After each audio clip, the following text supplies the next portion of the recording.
Let's jump ahead a few turns and take a look at how combat works when there are defending units in the battle. It looks like Player 1 might be in trouble. His quest zone is burning.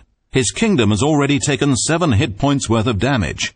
However, he has some units in his battlefield, a Troll Slayers and a Defenders of the Hold.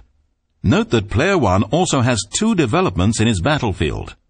His opponent's kingdom is burning, and his battlefield has taken 5 hit points worth of damage. If Player 1 can inflict 3 more damage on Player 2's battlefield, Player 1 will win the game.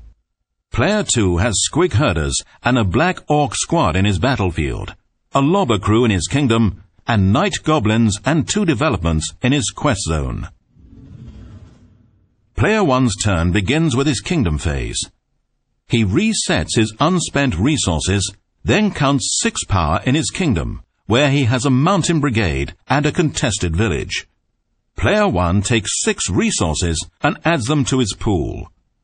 Player 1 then counts 2 power in his quest zone, where he has a contested fortress and draws 2 cards.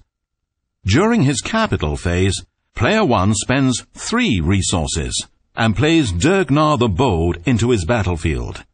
He then places the Keystone Forge face down into his kingdom as a development, adding 1 much-needed hit point to that zone. During his battlefield phase, Player 1 launches his last-ditch attack against his opponent's battlefield. He declares the Defenders of the Hold, the Troll Slayers, and Durgnar the Bold as his attackers. Player 2 realizes that if his battlefield burns, he will lose the game. So he declares both of his units in the battlefield, the Squig Herders and the Black Orc squad, as defenders. Player 1 decides he needs to try everything with this attack, so he spends 1 resource and plays the tactic card, Striking the Grudge, from his hand. Striking the Grudge reads, Action. 1 target attacking or defending unit gains 2 power until the end of the turn. Player 1 chooses the Troll Slayers as the target, and they gain 2 power for this attack. Both players now count up their total power and assign damage. Damage must always be assigned to defending units equal to their remaining hit points before any can be assigned to the target zone of the defender's capital. Player 1 counts a total of 10 power. He takes 10 damage tokens from the pool and places 2 near the Squig Herders, 4 near the Black Orc squad, and 4 near his opponent's battlefield. Player 2 counts a total of 4 power on his defending units. This is damage he can assign as he sees fit to the attacking units. Note that the defending player cannot assign damage to the attacker's capital.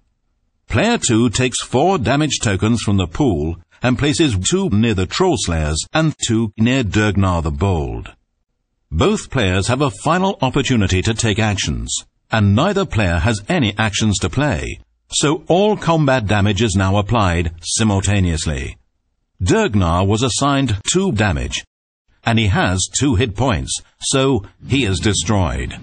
The Troll Slayers were assigned 2 damage, and they have 3 hit points, so they survive the battle.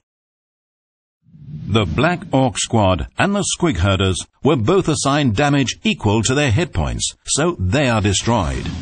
Finally, 4 damage was assigned to Player 2's battlefield, which had already taken 5 hit points worth of damage. This takes it up to 9 total hit points of damage, and since the zone only started with 8 hit points, it is now burning. A second burn token is placed on the capital, and Player 1 wins the game. This concludes our overview of Warhammer Invasion, the living card game.